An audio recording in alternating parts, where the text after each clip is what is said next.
Исәнмесез, эфирда пәнжешәмбе күні яңалыклары студияда Роза Хабибуллина алға таба қой бір темалар турында қысқаша. Тукталышларда туңырға туры килә, Чаллы халкы җәмәгать транспортына зорлана. Кием салымы юк башлар һәм генераторлары шәһәрдәшләр Курск өлкәсендә яшәүчеләргә ярдәм кулы суза. Тукталышларда туңарга туры килә. Чаллы халкы 42-нче һәм 43-нче маршрут хәрәкәтенең интервалына зорлана. Алар сүзләренчә, газельне 40 минутка кадәр көтәргә туры килә. Хәрәкәт интервалы нык арткан. Иртән кеше күп бул аркасында салонга эләгү мөмкин түгел. Кичен улы юк диләр пассажирлар. Тулырак хәбәрчебез материалында. 42 һәм 43 сонлы газельләр маршрутларда сирәгрәк күренә башлады дип зарлана шәһәр халкы. Аларның сүзләренә караганда, кич белән алар бик сирәк йөри, көндез суыкта аз сыйдырышлы автобусны ярты сәгать көтеп торырга мөмкин, яки альтернатив вариант эзләргә туры килә ди чаллылар. На конечном целый день сидела, ждала. Нет и нет, потом сюда на другую, тут 2 остановки пришла и потом в 42-м доехала. Бу үстәмә вакыт һәм акча дип зарлана җәмәгать транспорты пассажирлары. Салкында көтү дә җылы көнгә караганда кыенрак ди алар. Тукталышта озак басып торырга туры килә, термометр баганасы көннән-көн аска төшә. Но минут 20 жду уже. Ну, ужасно какой-то днёрка. 43-й туда же заворачивает? Ну, отсюда. 42-й, не знаю. Я вообще редко езжу, но в поликлинику вот надо. 5-й, 42-й год. Минут 20 тоже жду. Ну, сейчас в последнее время нормально ходят они. Но первое, как-то одно время было вообще не дождаться было. По 40 минут ждали. А сейчас ничего. В выходные вообще не дождешься.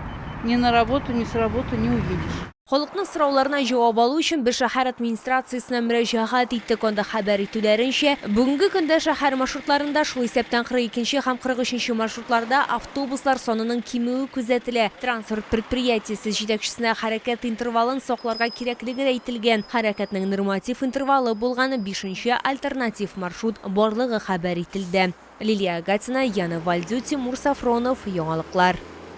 Ярдәм кулы сузалар. Чаллы халкы Курск өлкәсендә зыян күрүчеләргә ярдәм итүдән туктамый. Шәһәрдә берничә гуманитар ярдәм җыю пункты ачылган, анда битараф булмаган шәһәрдәшләр әйберләр, азык-төлек, шәхси гигиена чаралары һәм башка бик күп әйберләр алып килә. Бүген бер пунктта минем хезмәттәшем дә булды. Чаллы эшмәкәрләре бу вакыйгалардан читтә калмый. Бу юлы да алар кабат ярдәм кулын сузып, Курск өлкәсендә яшәүчеләр өчен кирәкле барлык нәрсәне алып килгән. Бу чиста эчә торган суда, тиз бозылмый торган азык-төлек продуктлары да һәм башка бик күп нәрсәләр. До этого отправляли также макароны, сыпучие смеси, салфетки, острые необходимые вещи, которые просят жители Курска. Сегодня также привезли макароны. На сегодняшний день привезли 80 штук 5-литровых баллонов воды. Воды – это первый источник необходимости, соответственно, приготовить еду, вскипятить чайник. Мы в дальнейшем на постоянной основе будем помогать. Шулай Курск өлкәсендә яшәүчеләргә электрогенераторларда сатып алганнар. Алар бигрәк тә кыш көне биналарны җылыту өчен, ризык әзерләү өчен дә кирәк. Алар өзлексез электр белән тәэмин итәчәк дип хәбәр итте Татарстан Дәүләт Советы депутаты Руслан Нигъматуллин. Когда боевые действия идут, это постоянные перебои. Восстанавливать очень быстро это затруднительно, поэтому в этих условиях генераторы работают автономно. И тут можно подключить уже какие-то определенные помещения, там, где жители Курской области находятся в данный момент, и быстро обеспечить их электричеством. А это и связь, да, надо зарядить сотовые телефоны, это и приготовить, чтобы плитку включить, это и обогрев, тем более сейчас впереди зима. Эшмәкәрләргә волонтерлар да кушылды. Алар Курск өлкәсендә яшәүчеләр өчен әйберләр алып килгәннәр. Бу мәктәп кирәк-яраклары да, кием салым да, бәйләнгән җылы уйык башлар да. Әйберләр җыюга битараф булмаган күп кенә шәһәрдәшләр кушыла. Жители принесли школьные рюкзаки, ранцы, школьную форму, теплую одежду, легкую одежду. Точно так же мы сотрудничаем с группами. В данном случае вот я держу изделия, носки и игрушку, которые предоставили нам группа «Дарим тепло». Чаллы халкы Курск өлкәсендә яшәүчеләргә дә, хәрбиләргә дә ярдәм итә. Мы давно сотрудничаем с командой Руслана Нигъматуллина. На постоянной основе он нам предоставляет транспорт. Мы делаем отправки в госпиталя на СВО. Вот последняя отправка была в госпиталь в город Саратов. Отправляли сшитые подушечки, косточки. Сейчас делаем отправку в город Курск. Курск өлкәсендә яшәүчеләргә теләгән һәркем ярдәм итә ала. Гуманитар ярдәм җыю пунктының телефон номерын сез үз экраннарыгызда күрәсез. Лилия Гатина, Илмир Гайнетдинова, Кирилл Хабзей, яңалыклар. Татарстан халқы 2023 ел үшін милек солымын быйылның 2 декабрынан да соңга калмый түләп бетерергә тиеш. Бу хакта республика буенча федераль солым хезмәте идарәсе башлыгы Марат Сафиуллин искәртте. Ул быел республика халкы гомуми суммасы 9,6 миллиард сум булган милек солымы түләргә тиеш диде. Бу бер ел элекке белән чагыштырганда 500 миллионга яки 5,5%ка күбрәк. Шул ук вакытта бу сумманың яртысын диярлек 4,7 миллиард сум республика халкы түләгән инде. Исегезгә төшерәбез, солымнар вакытында түләнмәсә, пеня исәпләнә башлый. Чаллы халкы зур этнографик диктантта актив катнашуын дәвам итә. Чараның максаты Россия территориясендә яшәүче халыкларның мәдәнияте белән мөмкин кадәр якыннанрак таныштыру. Акциядә теләгән һәркем катнаша ала, мәйданчыкларның берсендә безнең төшерү төркеме дә булды.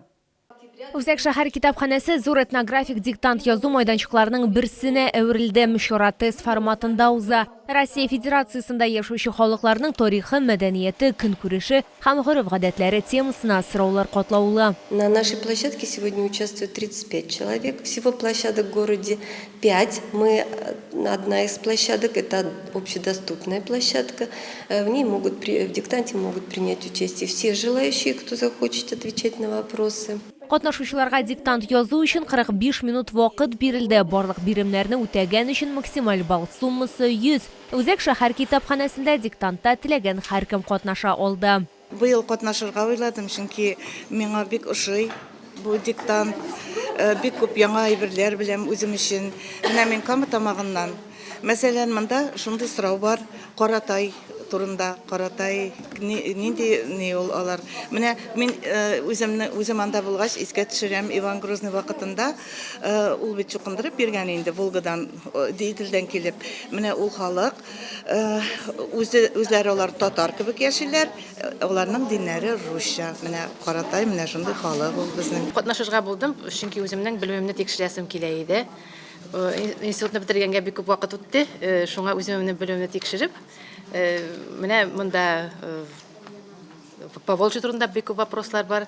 Менә аларга мин уйлыйм инде җавап бирермен дип, үзебезнең Казанга багышланган сораулар калганнарын инде белмим. Нәтиҗәләр шулай ук дөрес җаваплар һәм хаталарны тикшерү Meretna.ru сайтында бастырылачак. Моннан тыш зур этнографик диктантта онлайн форматта да катнашырга мөмкин. Лилия Гатина, Сергей Вильданов, яңалыклар.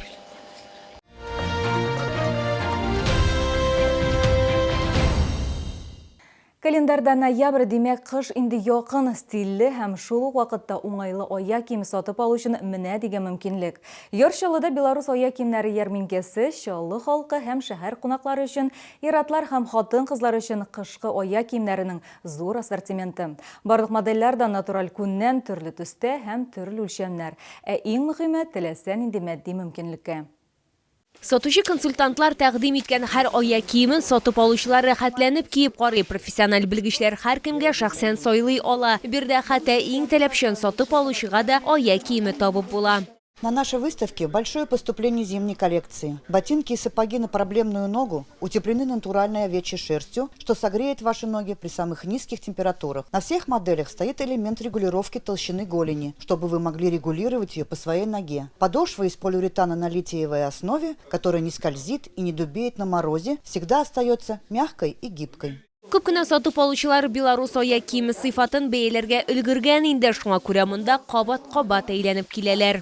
Здесь лучше, чем по магазинам ходить, там все такие жесткие какие-то. Здесь мы уже привыкли. Белорус аяк киеменнән тыш бирдә төрек текстилен дә сатып алырга мөмкин. Әйдәгеләрне җылы плед, юрган һәм мендәрләр белән сөендергә була. Представляем вашему вниманию подушку с микрогелевым наполнителем, который быстро восстанавливает свой объем после сна и обладает высокой воздухопроницаемостью. Это позволяет коже дышать и предотвращает накопление влаги. Материал подушки 100% хлопок, который не накапливает запахи и легко стирается. Подушка имеет среднюю степень поддержки, что позволяет ей адаптироваться под форму головы и шеи, обеспечивая оптимальную поддержку и комфорт во время сна. Белорусия киеме күргәзмәсе 9-дан 18 сәгатькә кадәр Муса Җәлил проспекты 55Б Үзәкрәт сәүдә үзәге элекеге балалар дөньясы бинасы адресы буенча эшли.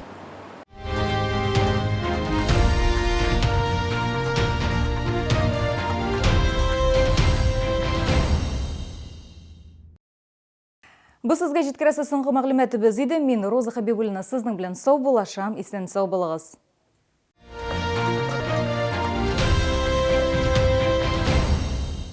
Шулы, встречай! Свежий улов прямо с Камчатки. Королевский лосось, красный икра, царская рыба. Все от производителя. С 11 по 16 ноября. ТЦ «Грин», первый этаж. Остановка «Глобус».